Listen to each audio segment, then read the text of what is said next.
Thank you. Thank you for being here. On behalf of the entire National Transportation Safety Board, first we'd like to offer our condolences to the families and friends of the victims. And no matter how many times we go through one of these investigations, we understand the gravity and the tremendous pain that goes along with it.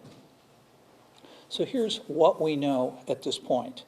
On Tuesday, March 15th, at 8:17 p.m. Central Daylight Time, a 2007 Dodge 2500 3/4 ton truck northbound on Highway FM 1788 crossed into the southbound lane and collided with a 2017 11-passenger transit van or bus that was towing an 8-foot cargo trailer. The bus was carrying the coach and 8 team members of the University of Southwest College men and women's golf team. Tragically, the coach and 6 of the team members were killed at the site of the crash. 2 team members were transported to Lubbock area hospitals in critical condition. The driver and passenger of the pickup truck that crossed the center line were also killed. A 13-year-old child was behind the wheel of the pickup truck. It appears, at this point in the investigation, that the left front tire, which was a spare tire, had failed, which resulted in the vehicle pulling hard to the left and crossing into the opposing lane.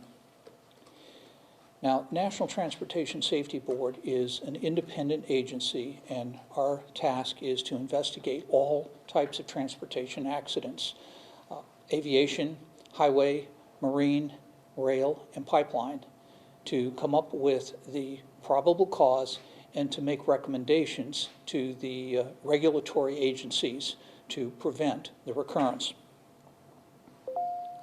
So, our investigator in charge here, I'm joined today, is with Mr. Robert Aceta, and he will be leading the on-site team. And we have quite a multidisciplinary group here.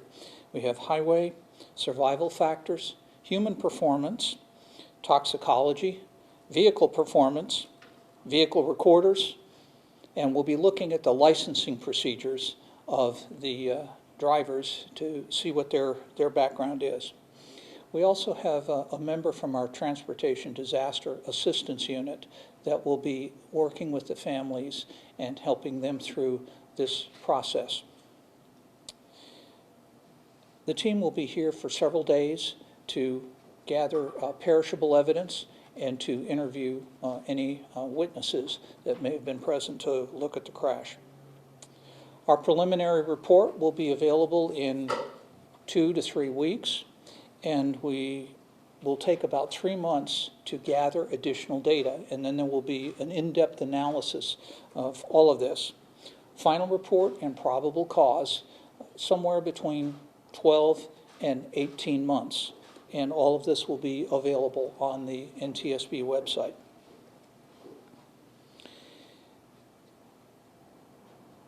Various aspects of highway safety have been on the NTSB's most wanted list for a number of years. DUI, distracted driving, youthful driving, tire safety, post-crash fire, excessive speed on rural highways, seatbelt use, and ejections. We're not here to speculate on the probable cause at this point, nor are we involved in any criminal aspect of the investigation. That's not our responsibility. I'd like to close the formal part of this by saying the carnage on our highways exceeds any other mode of transportation. In no other mode would we tolerate 100+ fatalities each and every day. So by the end of today, 100 more people will have died on our highways, and thousands more will have suffered life-altering injuries, including severe burns, amputations, and so forth, which we do not want to minimize. So we think it's high time that we started to take our driving a bit more seriously than what it is. So at this point, I'll be happy to answer your questions. If you would, please raise your hand. I'll call on you, identify yourself and your affiliation, and we'll go from there. So, yes, sir. Stuart Dorian, Midland Reporter Telegram, was just to make sure a 13-year-old was driving the truck? That is correct. How do you know that he was 13-year-old still in the driver's seat? So, yes. So there was an extensive post-crash fire, but the vehicles of the truck were still in position, and the remains were identified by the size. So the Department of Public Safety made that determination. Stephanie Douglas, CBS 7 News. Do we know how fast this 13-year-old was driving? We know the posted speed limit was 75 miles per hour. So it's reasonable to assume, but we don't do assumptions, that both vehicles were probably moving somewhere close to that speed. However, we will be looking to download the vehicle recorders if they've survived, and we'll be able to know exactly. What I can tell you this is it was very clearly a high-speed head-on collision between two heavy vehicles. You won't be able to see the vehicles directly, but we have literally thousands of pictures that were taken by the various first responders, and there is no question about the force of impact. Yes, ma'am? I had another question. Would we classify this as a mass casualty accident when so many people involved passed away? What would this be considered? Well, at NTSB, we don't make those kinds of characterizations. I'll defer to Mr. Aceta on that particular point. Is this a mass casualty? Would we consider this mass casualty? Well, yes, it is a multiple fatality accident, so yes. So there's your answer. My next question is for him, but I'll just wait. Well, go ahead. Okay, well, can you repeat how many other teams that you're working with right now? You are the lead on it, correct? Correct. So how many other organizations, I guess, you call them, or, Well, no, teams that you're working with? these are NTSB employees with specialization in the various factors, and I can go through them again if you would like. So we have highway design and maintenance, survival factors, human performance, toxicology, vehicle performance, vehicle recorders, and licensing procedures, and also our transportation disaster assistance member who's here to help the families. Sir? Do we know how many people, Stuart Dorian, Midland Reporter Telegram, do we know how many people were wearing seatbelts? Has that been determined at this point? That's one of the things we're looking at. We can say with some degree of certainty that quite a number of the bus passengers were not wearing seatbelts. We also know at least one of the bus passengers was ejected from the vehicle. Sir? Sergio Ramos with CBS 7. Was this the spare tire that you mentioned? Was this on where the kids were riding, or the other person? The spare tire was on the left front wheel of the truck that crossed the center line, the Dodge 2500. And the tire failed for some reason. And the reason we know is the tires all burned up in the fire, but the wheel, the steel wheel, remained. And that was different than the other wheels on the truck. So that pretty conclusively identifies it as a spare.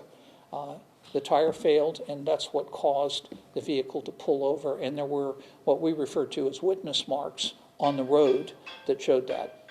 Okay. Are most tires? Most spare tires are rated for not to exceed, I believe, 55 miles per hour. That's standard, correct? That's something that I don't think we can answer at this point relative here. Mr. Aceta? We don't know exactly what the spare tire was, if it was the original. If it was the original, it would have been rated at the same speed as the other tires on the vehicle. And I believe those are at 55, most of them. I think that's the standard, so if the speed limit was 75, he shouldn't have been going that fast. No, I didn't say that. I said the spare tire would have been like the other tires that were on the vehicle, except it had a steel rim. So the tire itself would have been similar to the tires that were on the other three wheels. I think one of It's the, not, I'm sorry. yeah, go ahead. It's not one of the tires that, what are they referred to? Well, on small cars, they have The the donut donut tire. tires. This was not- We don't Oh, think it was was a donut It tire. was just a different tire. It was a from the different other. tire, so we think it was because, most of the vehicles have nice-looking rims and so forth for the standard tires, and then the spare is just a steel rim. Right. But we think that this tire was the same, we don't know for certain, but it was the same as other tires, not one of the donut emergency, get you to the next gas station type of thing. all right. So, nice thought, but I'm not sure. Let's take one more question. Do we have anything else to add, or even from you, what you guys still know, or if there's anything we have not asked that you would still like to include? Anything? I don't think so. I realize we'd like to be able to give you more, but as I said during the briefing, we don't speculate on anything. The preliminary report, which will be out in 2 to 3 weeks, will give you a lot more information, and you should be looking for that on our website. And Keith here, who is with our Public Affairs group, can answer those questions for you and let you know when that's available. So we'll have quite a bit more at that point, but that won't be the last word. As I said, we'll be gathering additional evidence. The toxicology items, those sorts of things sometimes take a good bit longer, getting the vehicle recorders downloaded, reconstructing the damaged parts to see what we can gather from that. That takes quite a while to do. And then we have to look at all of it, what does it mean, and then produce the final report and the probable cause. I'm sorry, I do have one more question. Two-part question. You said this will be, the full report will be like in a year or so, right? But have you ever seen recently an accident this bad, especially in this area? This is not the first time, even in this area, an accident. Well, you had another crash here, I think close to Big Springs, involving a high school team that, again, a truck, head-on collision, driving the wrong way, collided with a motor coach. And there were several fatalities in that. On a nationwide basis, unfortunately, we see way too much of this kind of problem, and for a variety of reasons. Sometimes it's DUI, sometimes it's distracted driving, sometimes it's excessive speed, sometimes it's all of the above. And as I say, the highways are the only area where we have this kind of difficulty. To kind of put this in context, on the highways, 100 people a day. Every 2 days, we are killing the equivalent of a Boeing 737 crashing. Now just think about that. That's what's putting this into perspective, and it's long overdue that we start to do something about it. We all drive cars, and we all don't think about it because we all do it. But on a percentage basis and on an exposure basis, everybody is at risk because people make bad lifestyle choices when they decide they're going to speed, they're going to play with their phones while they're driving, or they're going to drink too much. So, thank you very much for being here.